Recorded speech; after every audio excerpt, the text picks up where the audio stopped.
Halo semuanya, perkenalkan kembali nama saya Beni Siti Nuranisa dengan NIM C210, mahasiswa MSP Angkatan 58 IPB University. Pada video kali ini, kita akan membuat model dengan menggunakan aplikasi Stella. Nah, model yang akan kita buat, kita akan mengikuti model A atau model 1 yang berada di sebelah kanan tab saya. Nah, sebelum kita membuat model tersebut, kita harus mengetahui dulu nih komponen apa saja yang berada dalam Stella. Nah, pada Stella terdapat beberapa bagian. Yang pertama ini ada bagian map, di mana nantinya kita dapat membuat permodelan untuk permodelan yang akan kita gunakan di bagian map tersebut. Selanjutnya ada bagian model.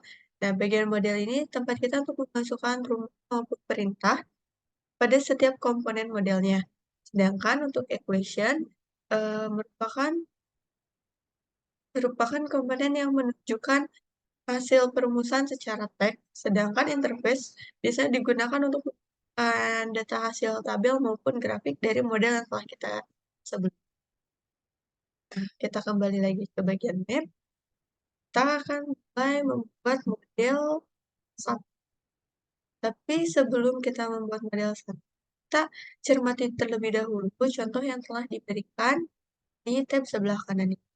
Nah, kita harus ketahui dulu nih komponen apa saja yang berada pada model bagian satu ini. Yang pertama, yang kotak ini biasa disebut sebagai stok, di mana stok merupakan komponen yang berfungsi untuk menyimpan dan mengeluarkan input atau output dari permukaan yang kita buat. Berikutnya, di sini ada yang disebut dengan flow, di mana fungsi flow ini adalah menghubungkan antara satu stok dengan stok lainnya dan berfungsi sebagai aliran.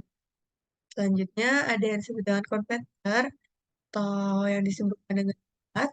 Nah, konverter ini merupakan konstanta atau variabel yang dapat mempengaruhi baik itu flow maupun stok.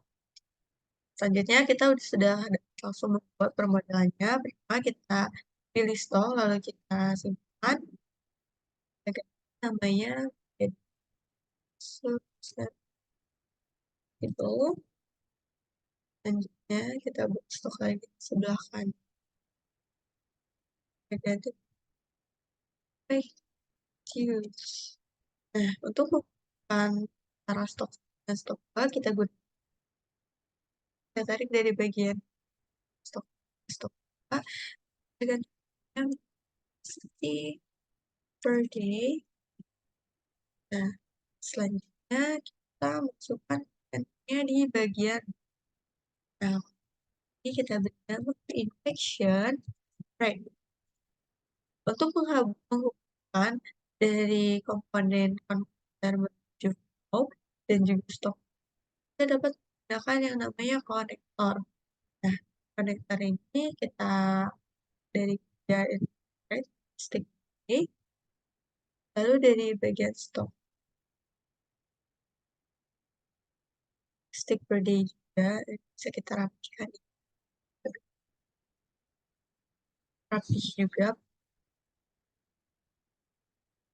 Lalu yang kedua bagian stock efficient kita arahkan dan sudah kita lanjutkan untuk permodelan sebelah kanannya. Nah, itu tidak jauh berbeda secara sistemnya ya. Nah, kita stop, misalnya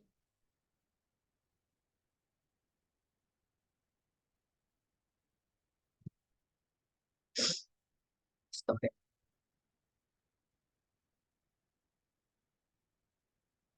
Ya, bisa lihat.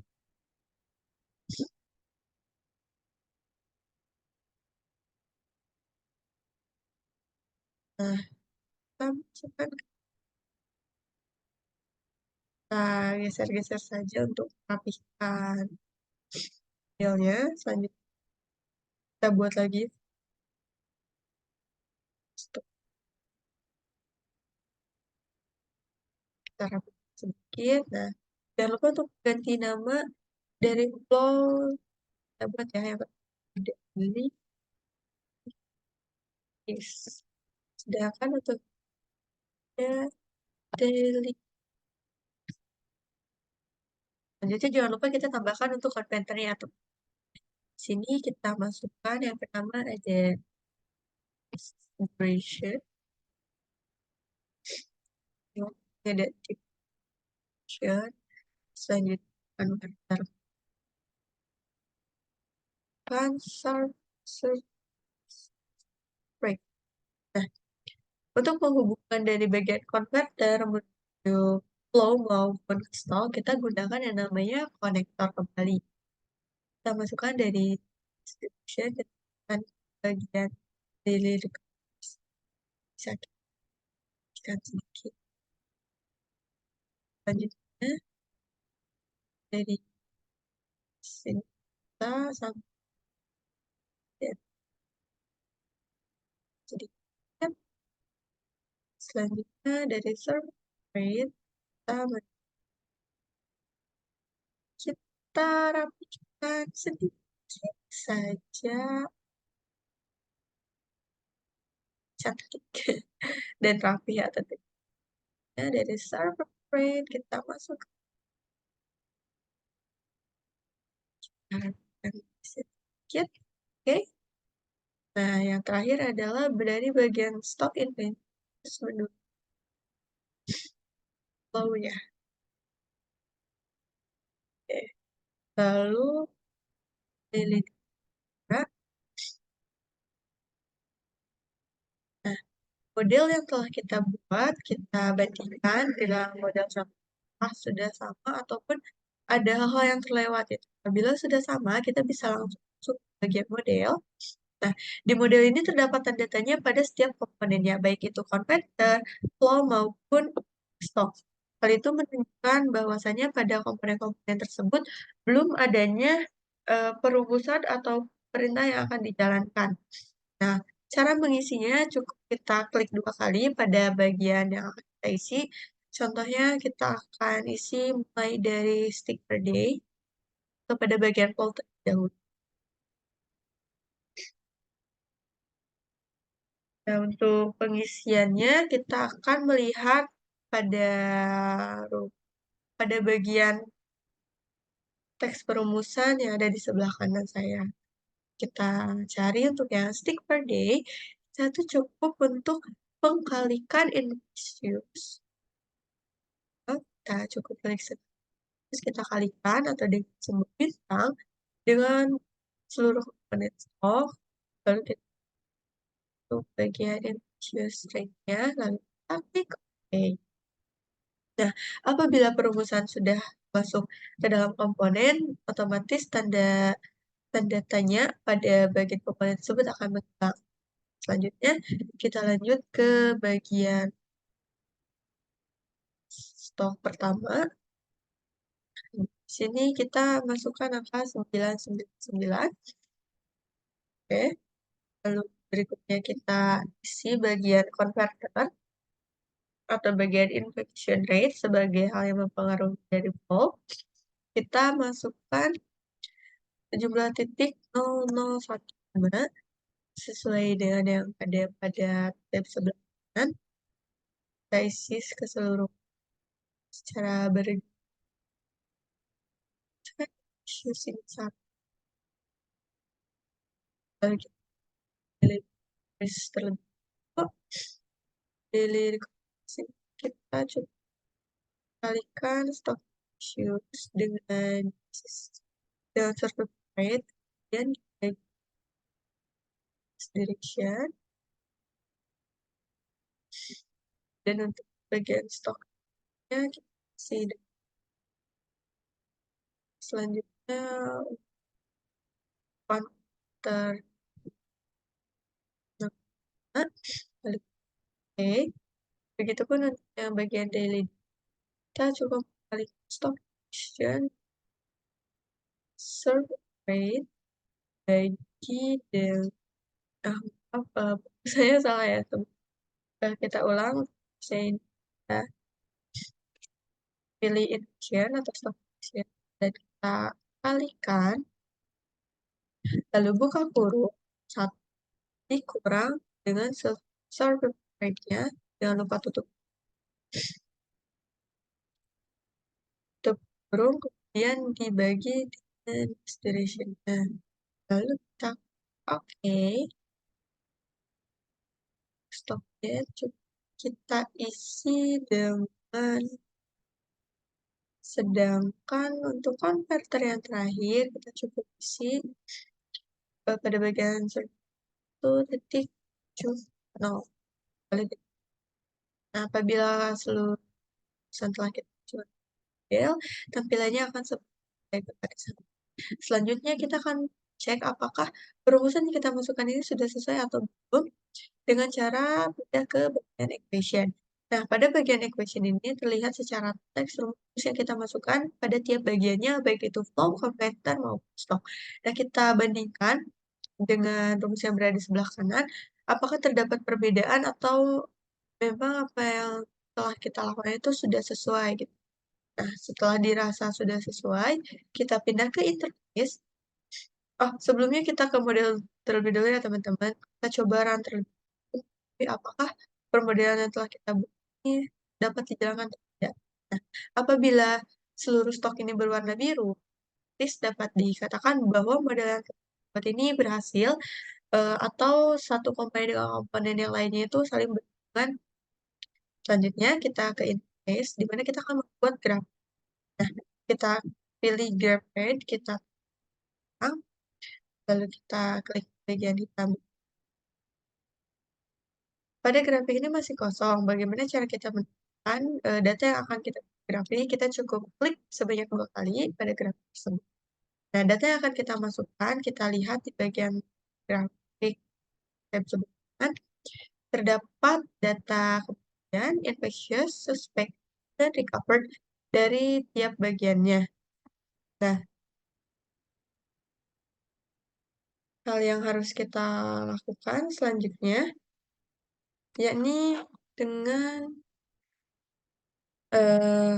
masukkan data-data dengan memasukkan data-data yang sudah ada.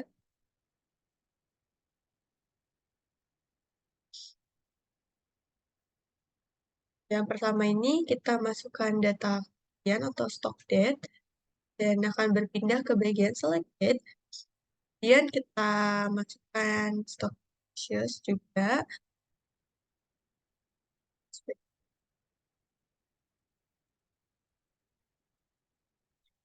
Nah, sebenarnya di sini kalian bisa atur kalian inginkan bagian minimal maupun dari dan miliki. Setelahnya,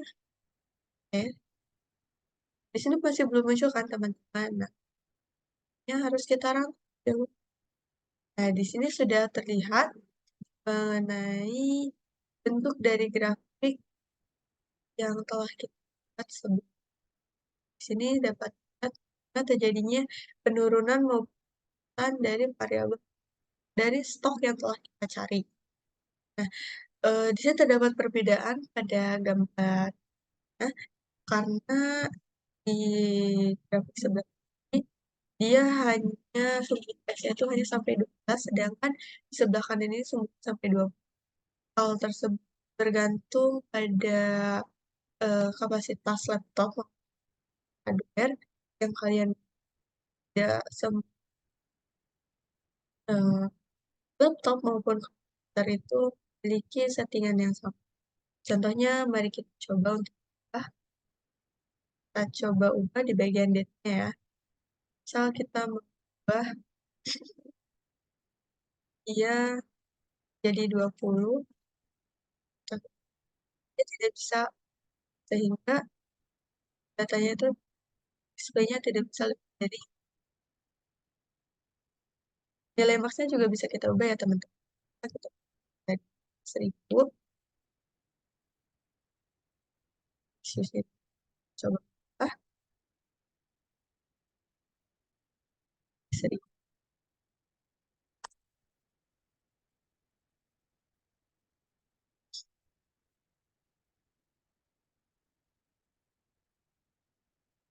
Ubah dengan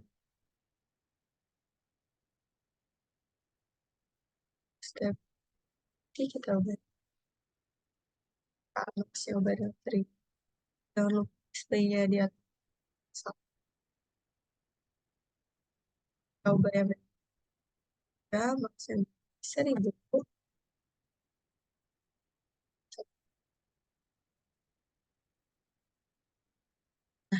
Ini merupakan tampilan lebih jelas mengenai grafik yang telah